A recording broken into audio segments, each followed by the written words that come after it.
Hi, thanks for tuning in today. I'm going to be reviewing a Bible which I absolutely love. It's beautifully done. I believe I read somewhere that this is the Bible, that this is the edition of the Bible that W.E. Vine used and put very careful and detailed notes in. I think you're going to like it, so let's jump right in.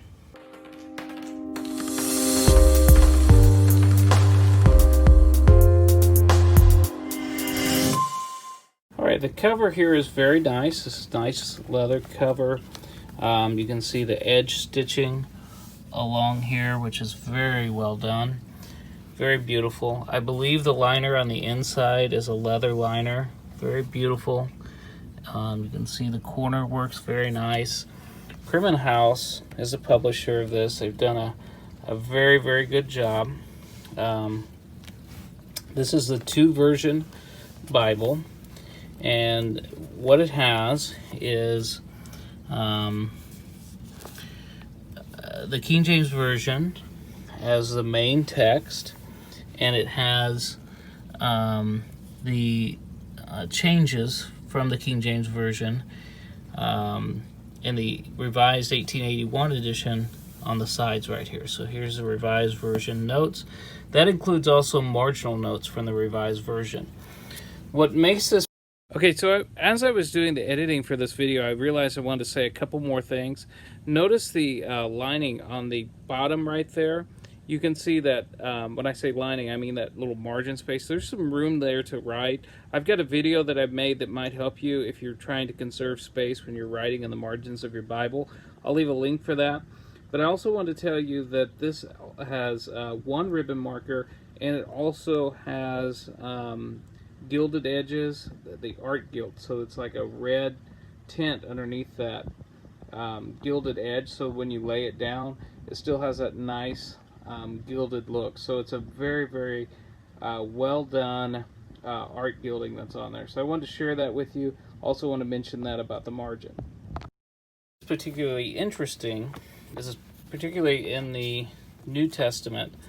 So if you like the King James Version, you're a lover of the King James Version, and I love the King James Version. I think it's a beautifully done text, but you also want to know how the King James Version compares to more modern translations. The 1881 Revised Edition tended to follow more manuscripts like Vaticanus and Sinaiticus, and was kind of laid the foundation for most modern translations. So you get a sense for where your King James Version Bible is going to vary from the more modern translations. It also gives you, I think I mentioned this already, the marginal notes from the Revised Version. So let's talk about the font size. I'm going to say the font size on this is about an 8 or an 8.5. It's an older font size, but very clear, easy to read.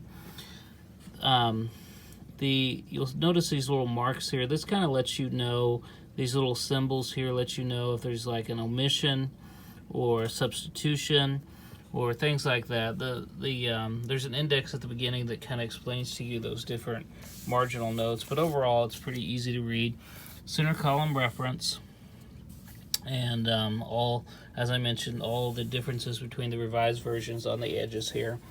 And also the King James Version also had its own translation notes, and they're located on the center margin. I was hoping I'd find one so that I could show it to you.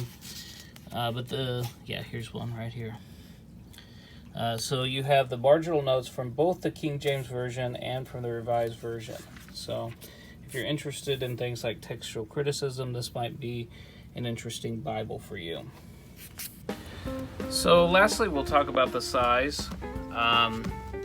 This way it's about 8 3/4. This way it's about 5 3/4 width-wise. Height is about 8 3/4. It's about 1.5 inches thick, but I kind of wanted you to see it in my hands here. Very portable. This Bible just melts, and it came out of the box that way. I've had this Bible for a long time. I thought maybe at one time it would become my main Bible. It never has.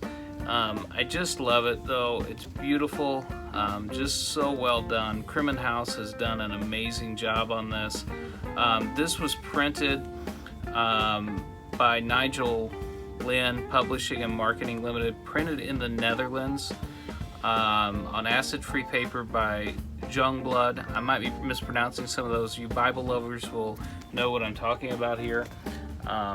This is just a beautiful, beautiful, beautiful Bible. It has no maps. It is a black letter edition, but it does have an index in the back that shows you the difference between the Revised Version and the American Standard version of 1901. So basically you have all sorts of different information that's in here. You have marginal readings from the Revised Version. You have the marginal readings from the King James Version. You also have information about what they did with the American edition of the Revised Version. So it's chock full of information that's going to be of interest to those who love the King James Version. It's also interested in what some of the modern editions are based on. It's just a beautiful, beautiful edition. So I just want to tell everybody that this is a great Bible. It's beautiful, and for some people, I think you're just really going to love it. CRIMOND House has done an amazing job.